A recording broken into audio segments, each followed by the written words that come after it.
From child stars turned psychologists to voice actors who became legends, a bargain basement junkyard car that sparked a Hollywood career, and spelling errors that haunted opening credits for 2 seasons, Wonderbug wasn't just another Saturday morning show. It was a bizarre time capsule of 1970s television that hid secrets stranger than its flying dune buggy ever dreamed. Fact 1. The voice behind Wonderbug became Hollywood's most prolific actor.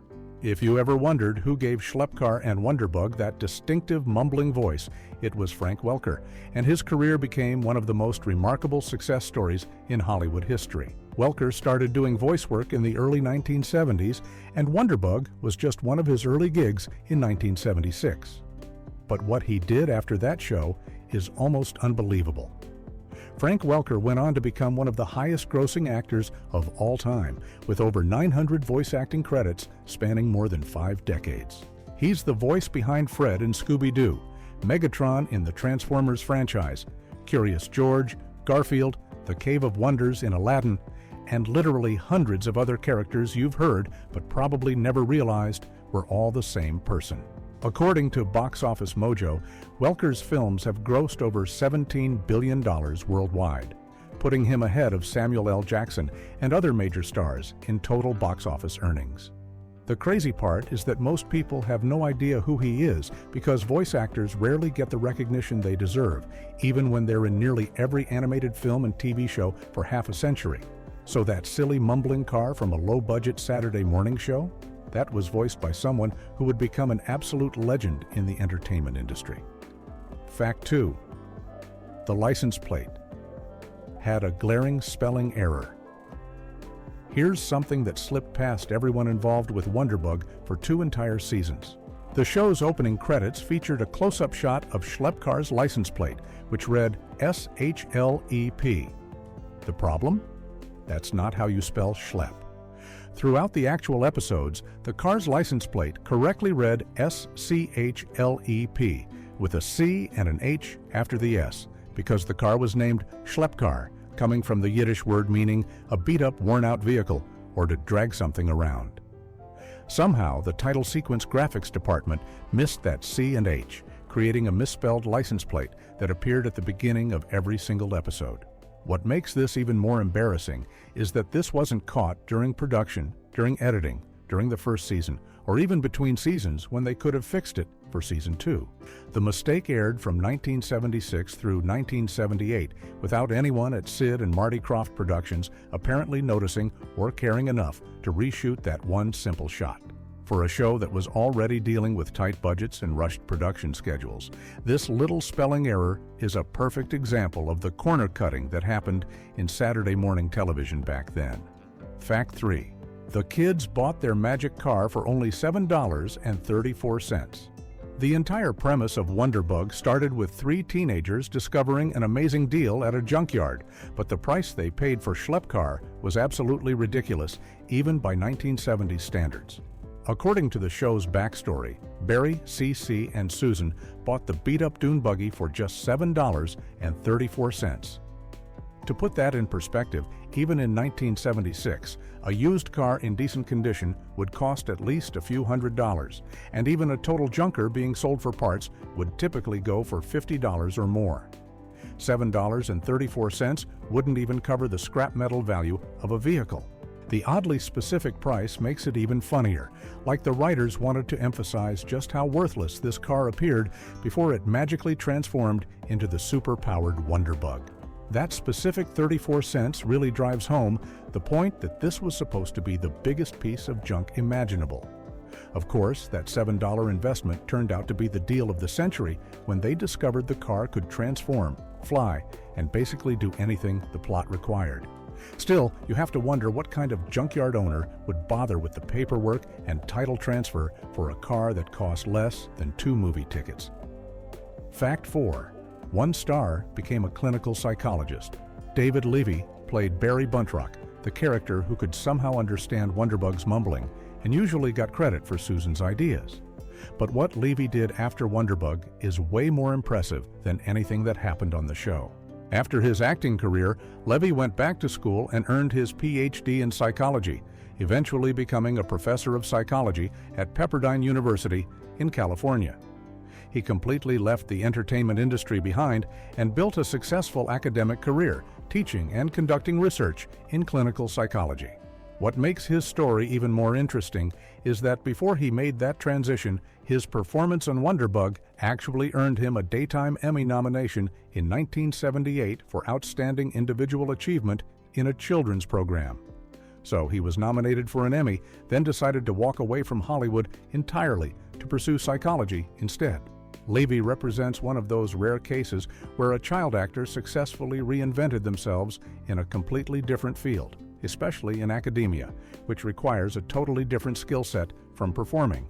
While many child stars struggle with the transition to adulthood or staying in the entertainment industry, Levy took a different path and found success in helping people through psychology rather than entertaining them on television. That's a pretty remarkable career change that you definitely wouldn't expect from a Saturday morning TV show star. Fact 5. The co-star had a surprising second career. John Anthony Bailey played C.C. McNamara on Wonderbug under his stage name Jack Baker, and his career took a very unexpected turn after the show ended. In the 1980s, Bailey appeared in over 140 adult films before his death from bladder cancer in 1994 at the age of 47. This career shift is particularly jarring because Wonderbug was a wholesome children's program that aired on Saturday mornings, the kind of show that parents felt completely safe letting their kids watch.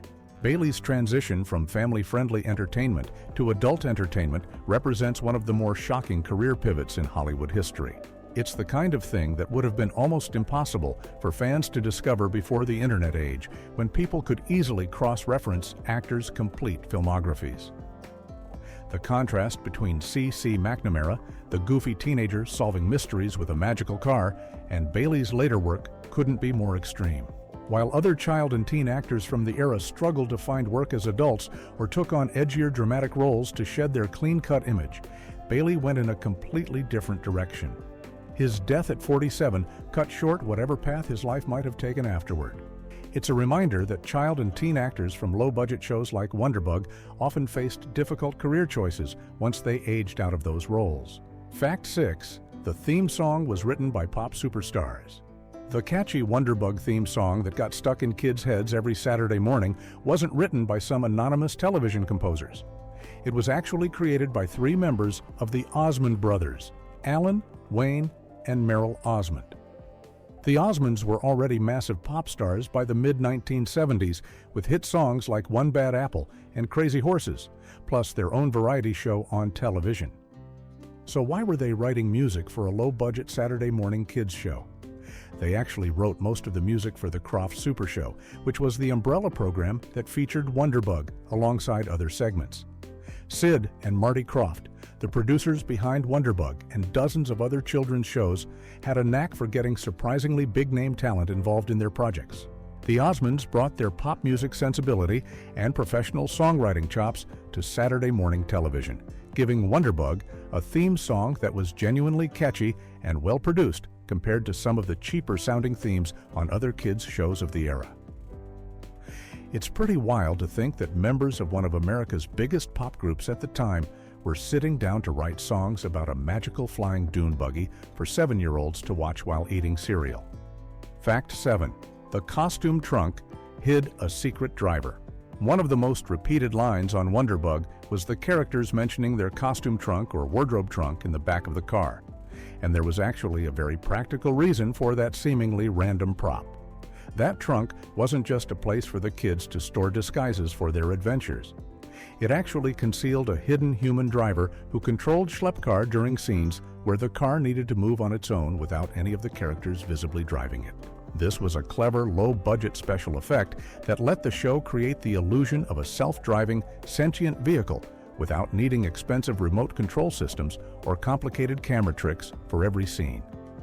The trunk was large enough for a stunt driver to hide inside while operating the pedals and steering wheel, making it look like Schleppcar was driving itself around or responding to the characters' commands. The show even wrote dialogue specifically calling attention to the trunk to explain why it was always there and why it was so large and prominent in the back of the vehicle. This kind of practical effects work was common in 1970s television when budgets were tight and computer-generated effects didn't exist yet.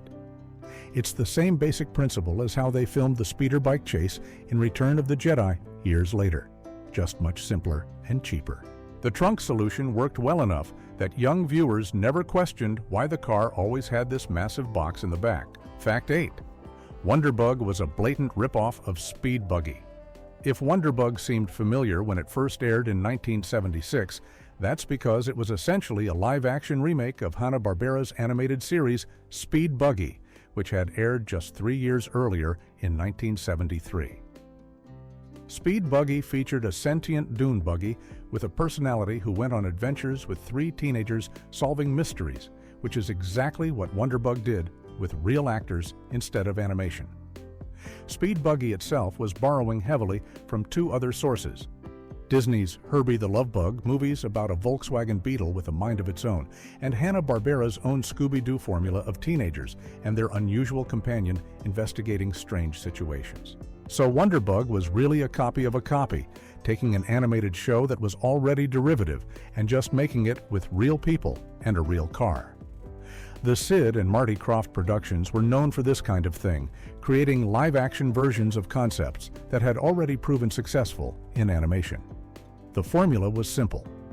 Take something kids already liked in cartoon form, add colorful costumes and sets, keep the budget as low as possible, and air it on Saturday mornings, where competition was mainly other low-budget shows. To be fair, this kind of recycling and borrowing of concepts was extremely common in 1970s children's television, where every network was trying to replicate whatever had worked for their competitors. Fact 9. The flying car was obviously a toy. Wonderbug had superpowers that included flying, and the show tried to depict this using chroma key special effects, which is an early version of green screen technology. The problem was that the effects were so cheap and obvious that even kids watching on fuzzy 1970s television sets could tell something was wrong. During aerial sequences when Wonderbug was supposed to be soaring through the sky, viewers could clearly see that the car was actually just a miniature toy model dangling in front of a blue screen backdrop. The toy car didn't move realistically, the proportions looked wrong compared to the ground below, and the blue screen fringing around the edges of the car created a noticeable halo effect that made it obvious the car wasn't really there. Some shots even showed the toy car bobbing on whatever wire or string was holding it up, completely destroying any illusion of actual flight. The show's special effects budget was clearly stretched thin across multiple episodes, so they couldn't afford to make the flying sequences look convincing. This was pretty standard for Saturday morning shows of that era, where networks knew kids would watch anyway and didn't invest much money in production quality. What's funny is that the show leaned into having Wonderbug fly in almost every episode despite how bad it looked, probably because flying was one of the main things that made Wonderbug super compared to regular cars. Fact 10. Susan was actually the smart one, but never got credit. One of Wonderbug's most consistent running gags was also a pretty clear example of casual sexism in 1970s television, even though it was probably meant to be funny. Throughout the series, the character Susan, played by Carol Ann Seflinger, would come up with the plans and solutions to whatever problem the group faced. But immediately after she explained her idea, Barry would repeat the exact same plan as if it were his own original thought, and CC would enthusiastically praise Barry for being so smart and clever. When this happened, Susan's standard response was just to shrug and say, "You get used to it." The joke was that Susan was clearly the brains of the operation, but constantly had her ideas stolen by Barry, who got all the credit. On one level, the writers were acknowledging that Susan was the intelligent one and that the boys were kind of clueless for not recognizing her contributions. But on another level, the show just kept repeating this same dynamic over and over without ever changing it or having the male characters learn to give Susan credit. It reflected the casual sexism of the era, where female characters in kids' shows were often smarter than the male characters, but still ended up in supporting roles.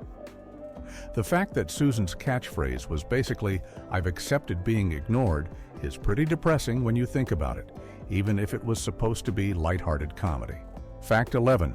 Wonderbug crossed over with Bigfoot. In one of the strangest crossover events in Saturday morning television history, Wonderbug met Bigfoot in an episode titled Schleppfoot.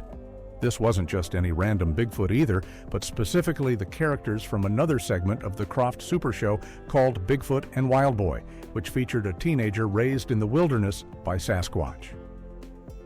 The episode brought together two completely different Croft productions that had nothing to do with each other, creating a bizarre team-up that made no logical sense. A magical flying dune buggy and a cryptozoological creature hanging out together is exactly the kind of weird, anything-goes storytelling that defined 1970s children's television. The Croft brothers loved doing crossovers between their various shows, probably because it saved money on writing and production. Plus, it gave kids more reasons to watch all their different programs. Schleppfoot is now remembered as one of the most absurd examples of the Crofts' tendency to just throw all their properties together without worrying about whether it made any sense. For kids watching in the late 70s, seeing Bigfoot interact with a talking car was probably just another Saturday morning. But looking back, it's one of those moments that perfectly captures how strange and surreal children's programming was back then. Fact 12. The car's face could change expressions. Wonderbug wasn't just a car with personality, it was a car with an actual animated face that could display different emotions, which required some clever practical effects work. The car had articulated eyeball headlights that could move around to create the impression that Wonderbug was looking at things or reacting to situations. Even more impressive, the production team created multiple interchangeable front bumpers that were designed to look like different mouth shapes. Depending on whether Wonderbug was supposed to be happy, sad, surprised, or upset, the crew could swap out the bumper to match the appropriate expression. This meant that between scenes, or even during scenes with careful editing, they could give Wonderbug a full range of facial expressions that helped sell the idea that this was a living, thinking being rather than just a hunk of metal. The movable eyes and changeable mouth were a creative solution to the challenge of making a vehicle seem alive and emotionally expressive without using animation or expensive animatronics. It was pure practical effects work, the kind of hands-on problem solving that defined low-budget television production in the 1970s. The fact that they went to this much trouble to give a dune buggy proper facial expressions shows how committed the Croft team was to selling the fantasy, even if other aspects of the show, like the flying effects, were obviously cheap. Fact 13. The car was made by Duncan, the yo-yo company. When it came time to create merchandise for Wonderbug, the company that landed the toy car contract was Duncan, which seems like a random choice until you realize they were trying to diversify beyond their core business. Duncan was, and still is, primarily known as the Duncan Yo-Yo Company, the dominant manufacturer of yo-yos in America since the 1930s.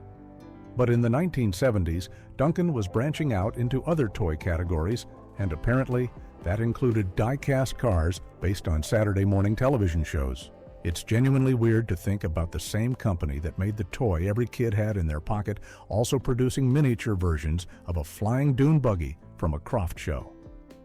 The Duncan Wonderbug toys are now collector's items, not because they were particularly well made or popular at the time, but because they represent this odd moment when a yo-yo company decided to get into the TV tie-in toy business. Duncan eventually refocused on yo-yos and related skill toys, so these Wonderbug cars represent a brief experimental period in the company's history. For collectors of 1970s television memorabilia, finding a Duncan Wonderbug toy is like discovering a strange artifact that connects two completely different parts of childhood: yo-yos and Saturday morning TV shows. Fact 14. The license plate changed. During transformation. Part of Schleppcar's magical transformation into Wonderbug involved a detail that required real behind-the-scenes work. The license plate physically changed. When the car was in its regular beat-up Schleppcar form, the California license plate read SCHLEP. But when it transformed into the super-powered Wonderbug, the plate magically changed to read one DERBUG, a vanity plate spelling out Wonderbug, with the number 1 replacing the letters WON. This wasn't done with special effects or camera tricks. It required actual practical prop swapping during filming. The production crew had to physically change the license plate between the before and after shots of the transformation sequence, making sure the new plate was properly attached and looked right on camera.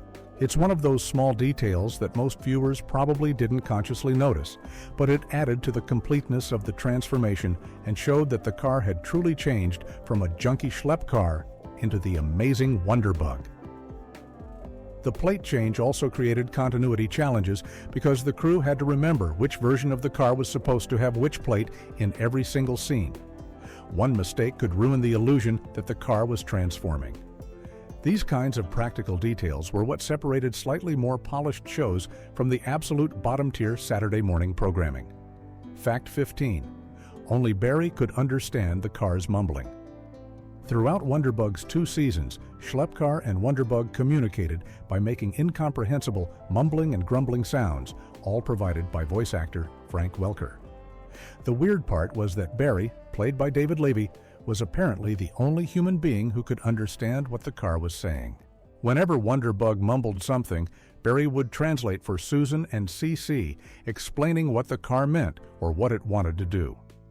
This created a strange dynamic where Barry acted as an interpreter between the magical car and his friends, even though to the audience, Wonderbug's vocalizations just sounded like random noises with no discernible words or meaning.